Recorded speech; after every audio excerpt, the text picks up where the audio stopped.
내가 마지막으로 읽던 소설의 제목은 나는 죽기로 서약했습니다 였다. 죽음의 문턱에서 눈을 감았는데 이상하게도 다시 떠보니 여기 있었다. 아스테리아 제국 세라피나 발렌틴이라는 이름으로 나는 북부 대공비가 되었다.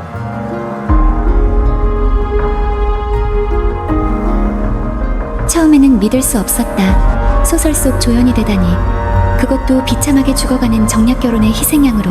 하지만 이건 분명히 그 소설의 세계였다. 아스테리아 제국, 루시안 데 노르테르, 모든 것이 내가 읽었던 그대로였다. 원작에서 세라피나 발렌틴은 그저 스쳐 지나가는 비극적 조연이었다. 정략 결혼으로 북부에 시집가서 대공의 무관심 속에 서서히 병들어 죽어가는 여인. 하지만 이제 그 여인이 바로 나였다. 소설을 읽었던 나는 이 제국의 정치 구조를 알고 있었다.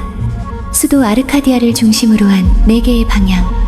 권력이란 혈연과 혼인으로 엮어진 거미줄이고 고립은 곧 몰락을 의미하는 냉혹한 세계. 그리고 루시안 데 노르테르. 원작에서도 얼음의 대공이라 불렸던 그는 정치적으로 완전히 고립되어 있었다.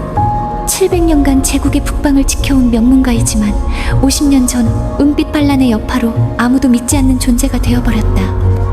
원작에서 발렌틴 가문은 남부의 야심찬 중견 백작가였다. 그리고 아니 원래 세라피나는 그저 정치적 도구로 이용당할 운명이었다. 아버지 로도릭 백작의 후작 승격 야망을 위한 제물로. 소설 속에서 세라피나는 순종적이고 조용한 성격이었다. 아버지의 명령에 고분고분 따르며 북부의 혹독한 추위와 대공의 냉대 속에서 서서히 지쳐가는 비극적인 여인. 하지만 이제는 내가 그 운명을 바꿀 거다. 빙의한 직후 나는 충격적인 사실을 알게 되었다. 원작과 달리 원래는 언니 이사벨라가 루시안과 결혼하기로 되어 있었다는 것을. 완벽한 장녀인 언니가 당연한 선택이었는데. 하지만 결혼식 몇 달 전 언니가 갑작스럽게 병을 얻었다. 원작에는 없던 일이었다. 혹시 내가 빙의한 것 때문에 뭔가 변한 걸까? 어쨌든 이제 내가 그 자리를 대신해야 했다. 아버지가 나를 불렀을 때 나는 이미 각오하고 있었다. 찾으셨습니까, 아버지? 세라피나, 언니 대신 네가 가야겠다.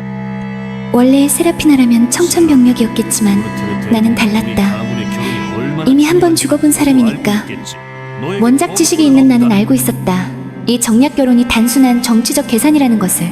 하지만 동시에 이것이 내가 이 세계에서 살아남을 수 있는 유일한 방법이기도 하다는 것을. 결말을 알고 있으니 미래를 바꿀 수 있을 것이다.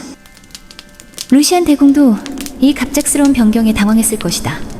원작에서 그는 냉철한 현실주의자였지만 나 역시 원작과는 다른 존재가 되어 있었다. 더 이상 순종적인 조연이 아니라 자신의 운명을 바꾸려는 의지를 가진 사람이 나였다. 원작에서 세라피나는 이 결혼으로 인해 비참한 최후를 맞았지만 나는 살아남을 것이고 내 방식대로 차가운 북부의 성에서 내 자리를 만들어 나갈 것이다. 결혼식 날짜에 맞춰 북부로 향했다. 흔들리는 마차 안에서 나는 다시 한번 원작의 인물관계를 떠올렸다. 원작처럼 쓸쓸히 죽진 않을 것이다. 나는 죽기로 서약했다. 그 말은 이번 생에서는 반드시 살아남겠다는 뜻이다. 나는 이렇게 대공비가 되었다.